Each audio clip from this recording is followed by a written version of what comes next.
자, 굴절에 관해서 계속 다 가볼게요.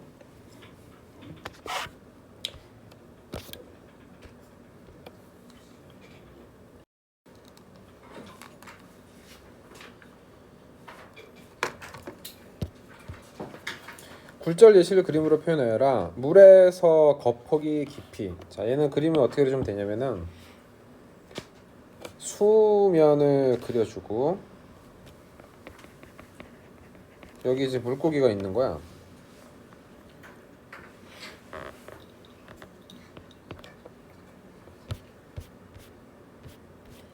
물고기 너무 막 그렸나?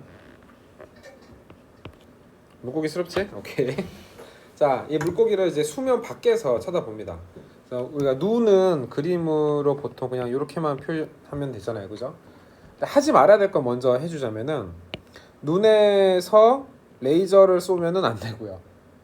그다음에 눈에서 레이저를 쏴서 굴절을 해도 안 됩니다. 왜 안 되냐?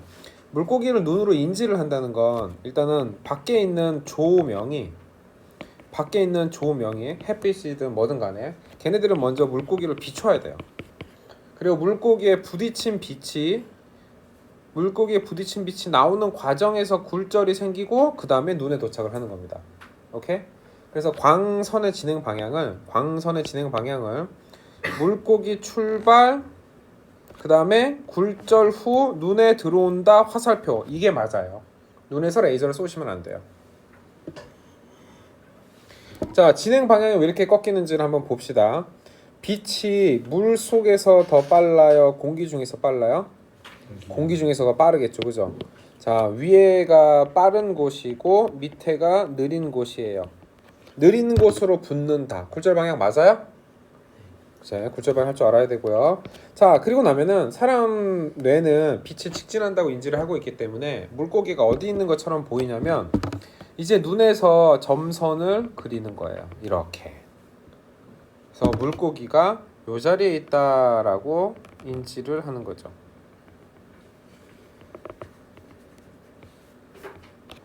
이해가 됐습니까? 자, 빛의 진행, 광선의 진행은 물고기에서 출발, 눈에 도착한다고요. 그 다음에 눈에서 점선을 쏴서 그 자리에 물고기가 있어 라고 인지를 하게 되는 거예요. 이 물고기가 요 정도 깊이 있는 요걸 이제 실제 깊이라고 부르고요. 사람 눈에서는 요만큼 깊이 있다라고 인지를 하겠죠. 이거를 겉보기 깊이라고 부르는 거예요.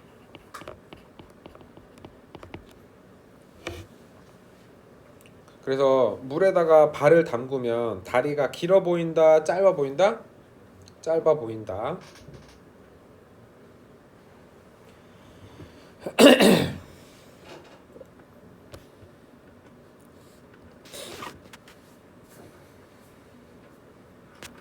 자, 우리가 퀴즈의 답을 충분히 다 했는지 봅시다. 굴절 방향이 잘 드러나야 된다. 그 다음 매질의 특징, 빠르기, 온도 등이 표시해야 된다. 어디가 빠른지 느린지 표시해 놨죠, 그죠? 오케이. 자, 다음에 이제 신기루, 사막에서의 신기루를 볼게요. 요렇게 사막의 지표면이 있는 중인데 지표면이 뜨겁고 공기 중이 상대적으로 시원한 상황이에요. 자, 우리가 빛을 다루고 있어요. 빛은 쿨한 곳에서 빨라요, 느려요? 느리죠, 그죠? 이거 기억하고 있어야 돼요. 느리다고요. 핫한 곳에서 빠르다입니다.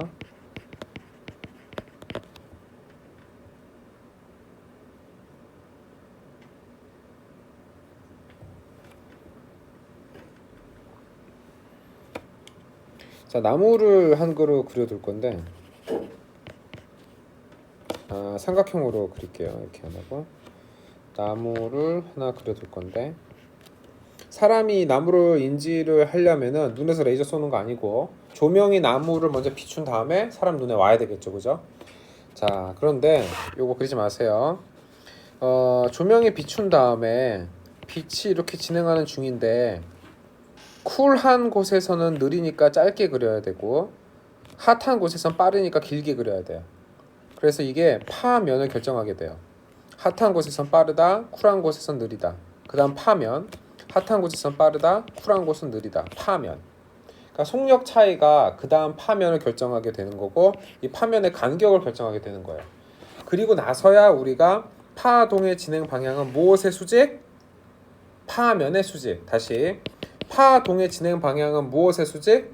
파면의 수직. 이렇게 결정을 하는 겁니다. 그래서 이걸 알고 그리셔야 돼요. 이걸 알고. 아니면 단순하게 굴절할 때 어디로 붙는다? 느린 데로 붙는다죠. 그러면 느리다가 위쪽이니까 위로 붙으면 돼요. 위로. 자, 빛 경로를 먼저 그리자면은 이게 빛 경로죠. 이게 빛 경로죠. 느린 쪽으로 쿨한 쪽으로 휘고 있어요. 그럼 사람 눈이 이렇게 있으면은 사람은 나무가 어디 있다고 생각을 해요? 아래에 있다고 생각을 하게 되겠죠. 이 나무를 그릴 때 주의할 게 하나 더 있습니다. 나무를 이렇게 그리시면 안 돼요. 나무를 뒤집어서 그리셔야 돼요. 나무를 뒤집어서 그려야 돼요.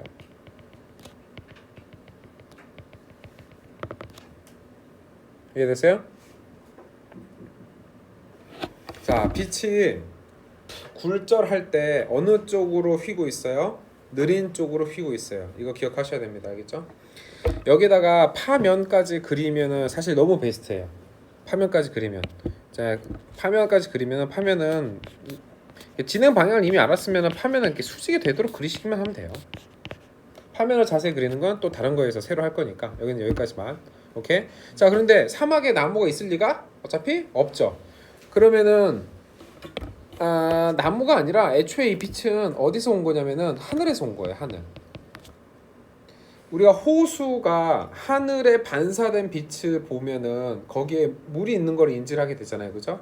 그래서 하늘이 바닥에 있는 것처럼 보이니까 이게 저 멀리에서는 호수처럼 보이는 겁니다. 그래서 이게 이제 물이 있다고 이제 착각을 하게 되는 거죠. 이게 신기루의 원리예요. 자, 굴절 아직 더 많아요. 다음에 사각수조에 유리판을 넣는 실험. 얘는 이제 문제가 이런 유형으로 나오기 때문에 이걸 그대로 재현을 하도록 해놓은 거예요. 얘는 어떻게 할 거냐면은 자, 평면파를 이용해야 되고 파면과 진행 방향 표시해야 되고 유리판의 위치와 수심 명시돼야 되고 파장의 대수 비교를 해야 되고. 자, 조금 어렵네요. CF는 필기는 하되 퀴즈를 볼 때는 안 쓰셔도 됩니다. CF는 참고예요. 참고. CF 참고. 이제 실험을 어떤 식으로 할 거냐면 이런 식으로 할 거예요. 바닥면을 그리고요. 여기다가 유리판을 하나 두는 거죠. 이 유리판을 둘 때 이게 좀 두께감이 있도록 그려주세요. 그리고 이 위에 수조의 개념입니다.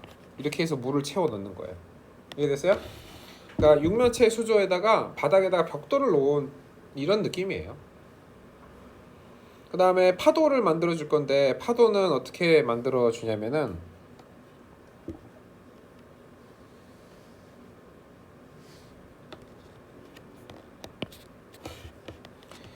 돌멩이를 던지거나 톡톡톡톡 두드리면은 원형 형태의 파도가 퍼져나가거든요. 그래서 그거 말고 평면파를 만들 거예요. 평면파. 평면파는 어떻게 만드냐면은 막대기라고 쓰세요. 막대기를 수면에 통통통통 치면은 이렇게 파도를 만들 수가 있어요. 이거는 CF 참고고요. 이걸 이제 위에서 그린 거를 하겠다는 얘기입니다. 위에서. 자, 위에서 그린 걸 해볼게요. 먼저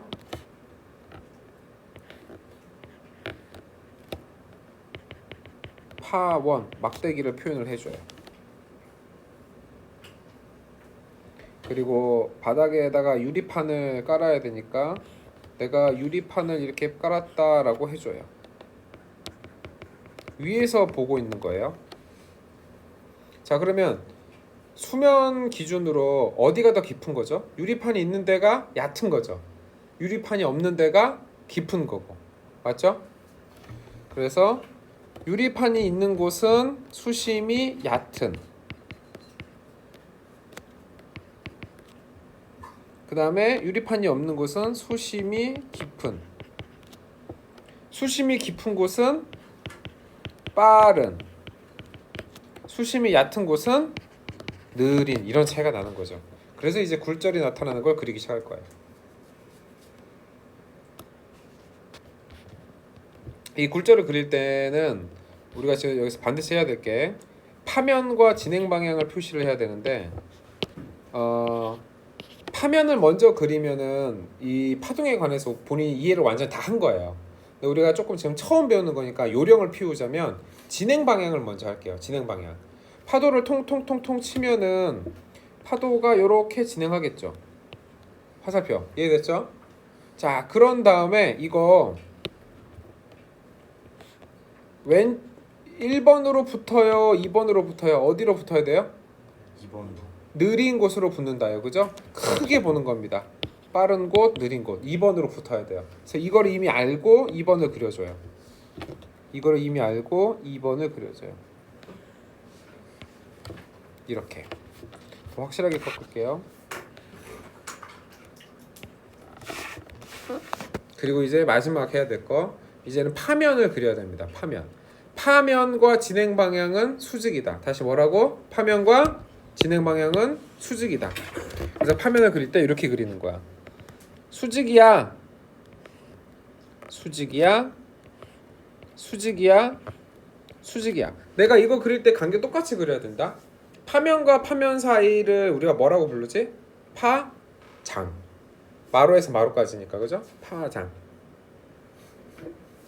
근데 이거 유리판 안에 딱 들어가면 꺾였잖아, 그지? 그러면 진행 방향 꺾인 거에 맞춰서 수직이야. 맞춰서 수직. 근데 이때는 간격이 어떻게 돼 있을까? 좁아지는 거지. 자, 왜 좁아지는 거냐면 내가 여기를 더 확장해서 그리면 그게 이해가 가. 이렇게 그려야 되는 거잖아. 그지? 그래서 여기서는 좁아지게 그려야 되는 거야. 이 그림을 그릴 줄 알면 이 문제 무조건 맞출 수 있어. 원리를 다 알고 있는 거야. 진행 방향, 파면, 어디가 긴지 짧은지, 그치? 자, 정리를 하자면 유리판을 놓으면 수심이 얕아. 그러니까 느린 곳이야. 유리판이 없는 데가 깊은 곳이고 빠른 곳이야. V는 람다 F 중에서 무엇은 변하지 않아? F는 변하지 않아. 그럼 빠르면은 파장이 길면 되고 느리면 파장이 짧으면 돼. 빠른 데는 파장이 길면 되고 느리면 파장이 짧으면 돼. 여기는 경계선, 법선, 입사각, 굴절각, 나머지는 더 추가적으로 또 해결하시면 돼요. 이 그림을 그릴 줄 알면 이 문제 무조건 맞출 수 있습니다. 자, 15번. 15번은 이제 어떤 부분이 중요하냐면은 이 온도에 관해서 꼭 이제 말할 줄 알아야 돼요. 케이스는 어떤 거냐면 지면 아파트를 하나 올려둘까? 아파트.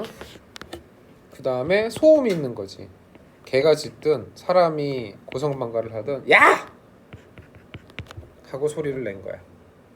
낮과 밤의 차이는 뭐냐면은 낮에는 지표면이 뜨거워, 핫, 상대적으로 공기가 쿨.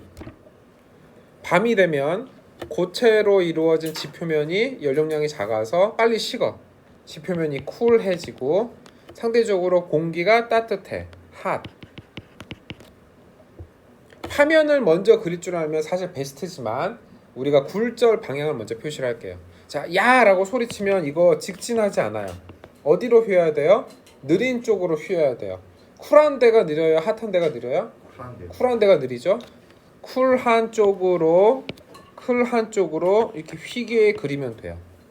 쿨한 쪽으로 휘게 그리면 돼요.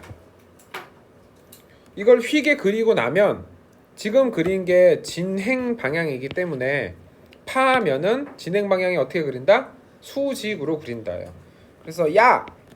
하고 나면은 이게 어디가 간격이 멀고 어디가 간격이 좁은지 알겠죠? 쿨한 곳이 파면 간격이 좁은 거고요. 핫한 곳이 파면 간격이 먼 거예요.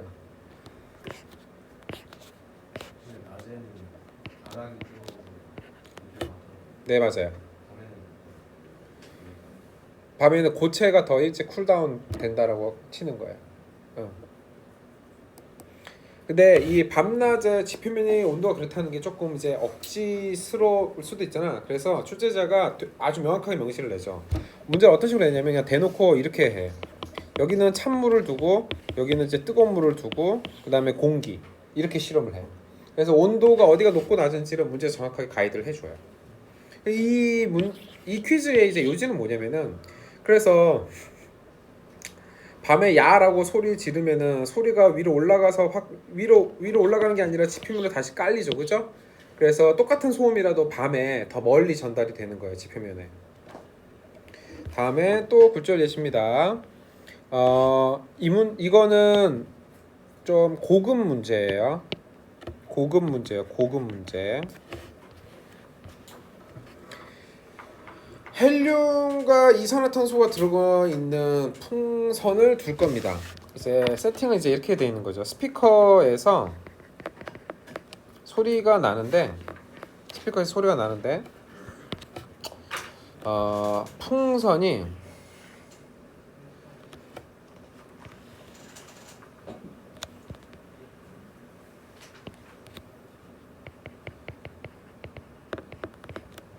하나는 헬륨이고 하나는 이산화탄소예요. 헬륨이면은 밀도가 높아요, 낮아요? 밀도가 낮죠, 당연히. 그래서 밀도가 낮으니까 소한 매질이라고 부를게요. 이산화탄소는 밀도가 높아요. 가라앉습니다, 그죠? 밀한 매질이라고 부를게요. 여러분들 이걸 아셔야 돼요. 소리는 이거 둘 다 기체예요, 그죠?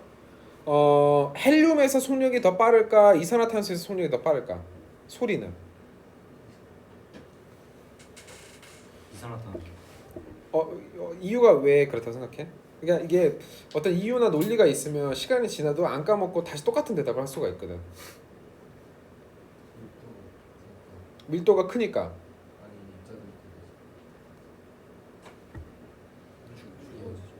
충돌이 가까워서. 이거 생각나요? 줄 파동 우리 했을 때 굵은 줄이랑 가는 줄에서 어디가 더 빨랐죠?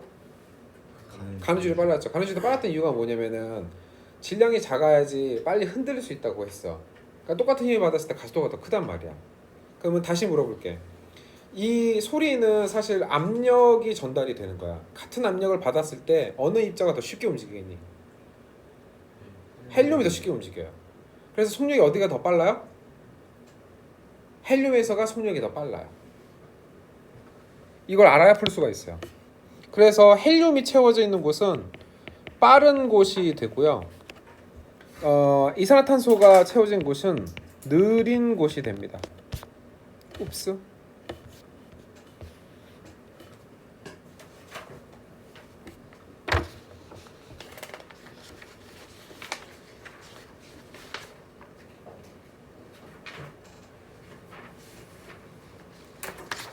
자, 그러면은 이제 이게 굴절이 좀 이제 어려울 수도 있는데, 자, 이거 눈으로만 봐. 렌즈 이야기야. 렌즈가 지금 이렇게 생겼어. 그럼 이거 빛 모이는 거 알고 있지? 그지? 이거 렌즈가 공기보다 밀한 매질이에요. 렌즈가 공기보다 빛의 속력이 더 빨라요, 느려요? 느려요. 이게 느릴 때나 가능한 거예요. 왜 그러냐면은 렌즈를 볼록 렌즈를 이렇게 만들고 여기가 느리고 얘가 빠른 곳이면은 빛이 들어갈 때 뭐 한쪽으로 붙어야 된다고? 그래, 느린 쪽으로 붙어야 되는 거야. 느린 쪽으로 붙어야 되니까 이게 빛이 모이는 수렴 렌즈의 역할을 하게 되는 거야. 자, 그런데 이 렌즈의 모양뿐만이 아니라 이게 빠르고 느리니까 이게 굴절 방향을 어떻게 결정하냐면은, 얘 좀 어려워. 잘 들어봐. 이 옆부분에서 이게 접선이 되는 거고, 얘도 마찬가지로 이게 접선이 되는 거고, 그 다음에 파동이 들어오는 순간에 파동이 들어오는 각도를 이제 이렇게 잡아놓으면 직선보다 헬륨에서는 이게 어디로 굴절되냐면 공기가 더 느린 거예요, 헬륨보다. 그래서 느린 쪽으로 붙어야 돼요. 이산화탄소에서는 공기보다 이산화탄소가 더 느린 곳이죠. 그래서 느린 쪽으로 붙어야 돼요. 이 두 가지 차이를 알겠어요? 그러니까 볼록한 풍선, 오목한 풍선이라는 볼록 렌즈, 오목 렌즈 개념이 아니에요. 그 풍선 안에 속력이 더 빠른 매질이냐, 속력이 더 느린 매질이냐, 이게 굴절 방향을 결정하도록 돼 있어요. 그러니까 헬륨을 채워놓으면은 소리가 퍼져야 뭐예요? 퍼지는 거죠. 이산화탄소를 채워놓으면 소리가 퍼져야 뭐예요? 이거를 하셔야 됩니다. 그리고 나서는 이제 요 자리에 귀가 있는 거예요. 사람이 풍선을 귀에다 붙여서 소리를 듣는 중인 거죠. 자, 그러면 헬륨을 지나고 나면은 이 소리는 퍼져 버렸으니까 소리가 더 크게 들려요, 작게 들려요? 그렇죠, 작게 들린다죠. 이산화탄소를 지나면 소리가 모이게 됐으니까 크게 들려요, 작게 들려요? 크게 들린다. 이 차이가 나오게 됩니다. 얘는 좀 고급 문제예요.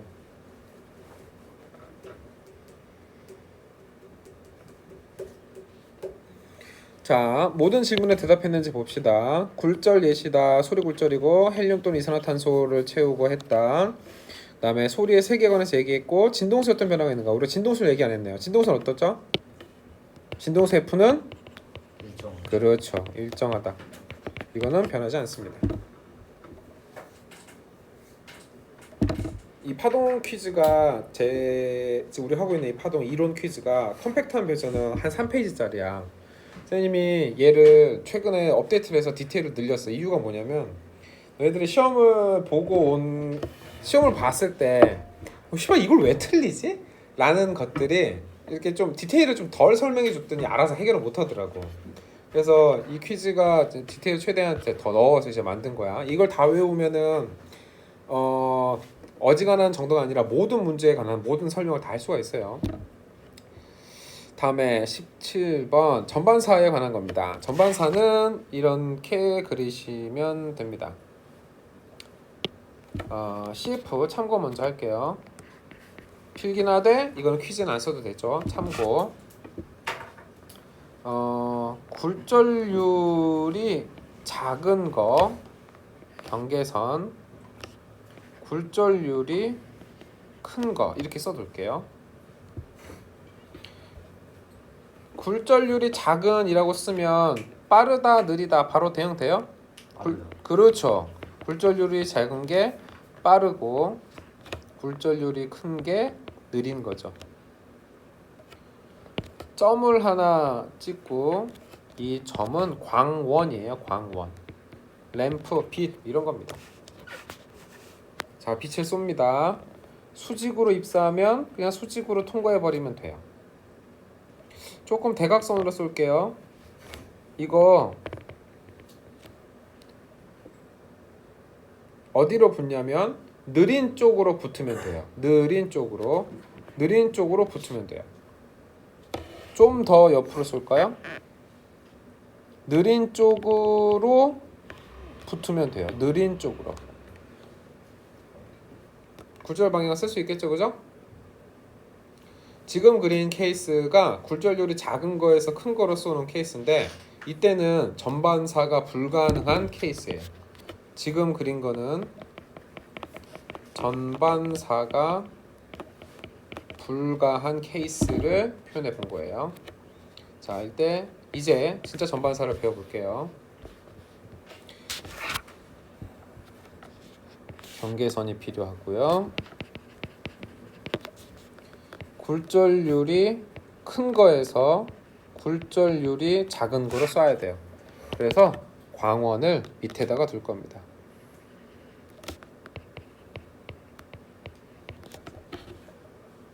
자, 문장 읽어보면 전반사는 항상 굴절률이 큰 곳에서 작은 곳으로, 작은 곳에서 큰 곳으로 진행할 때 일어난다. 전반사는 언제 일어난다고? 굴절률이 그렇죠. 큰 것에서 작은 곳으로 갈 때 일어나요. 뒤에 거는 틀린 말이죠, 그죠? 자, 이제 빛을 쏩니다. 입사가 90도라고 읽어요, 0도라고 읽어요? 각도는 기준은 법선을 기준으로 삼는 거죠, 그죠? 법선 기준으로 이거는 0도인 겁니다. 0도. 조금 더 옆으로 쏴볼까요? 법선도 그려주고 조금 옆으로 쏠게요. 그러면 이렇게 굴절될 거예요. 경계라고 써요. 네 맞아요. 경계. 가로줄은 경계. 자 지금 굴절이 일어났을 때 반사는 있었을까 없었을까? 반사는 항상 일어납니다. 모든 경계에서 반사는 항상 일어납니다. 조금 더 비스듬하게 써볼게요. 조금 더 비스듬하게 쏟아 보면은 이런 일이 생겨요. 굴절각이 90도가 돼버리는 상황이 생겨요. 이때 반사 있어요 없어요? 반사 있어요 당연히. 반사는 모든 순간에 항상 있습니다. 이렇게 굴절각이 90도가 돼버리는 바로 이 순간 크리티컬한 일이 일어났어요. 크리티컬. 이걸 임계각이라고 불러요. 임계각. 그래서 이때의 입사각을 세타 크리티컬, 세타 C라고 쓰고 임계각이라고 쓰는 거죠. 임계각. 임계각. 자, 굴절 법칙 한번 써볼게요. 선생님 굴절 법칙 중에서 컴팩트한 버전 뭐였는지 기억나요? 따라 한번 써볼까요? 컴팩트한 버전이 뭐였냐면 그렇죠. 1번의 굴절률, 1번의 각도는 2번의 굴절률, 2번의 각도 이렇게 쓰는 게 굴절 법칙의 가장 컴팩트한 버전이에요. 이거를 지금 적용해 볼게요. 아랫부분에 n 큰 거 각도는 sin 세타 c 이꼴 윗부분에 굴절률 작은 거 각도는 sin 90도 이렇게 쓰면 되겠죠.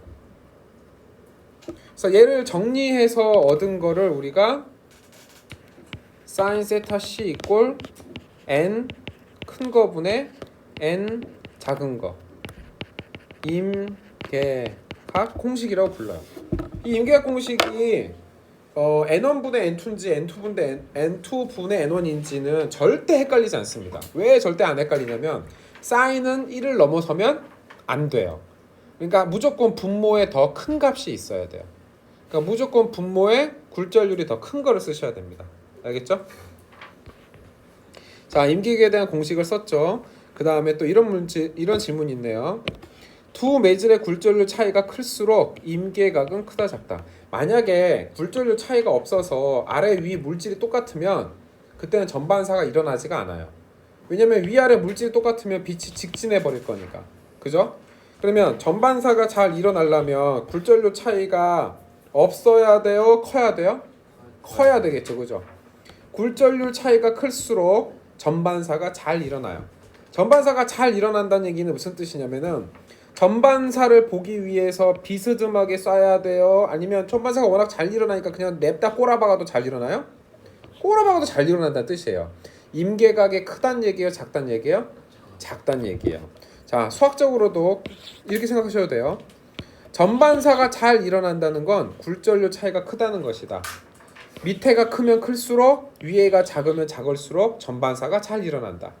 전반사가 잘 일어난다는 건 분모가 크면 클수록 분자가 작으면 작을수록 세타씨는 크다 작다? 작다. 자, 굴절률 차이가 클수록 전반사 잘 일어난다. 세타씨는 작다. 지금 이게 빨리 나와야 문제가 빨리 풀려요. 이걸 버벅대고 있으면은 시간이 오래 걸려요. 알겠죠? 자, 그래서 다시 들어갑시다. 굴절률 차이가 클수록 전반사가 잘 일어나. 전반사가 잘 일어난다는 건 임계각이 크다는 얘기야, 작다는 얘기야? 작다는 얘기야. 여기까지가 빨리 연상이 돼야 돼.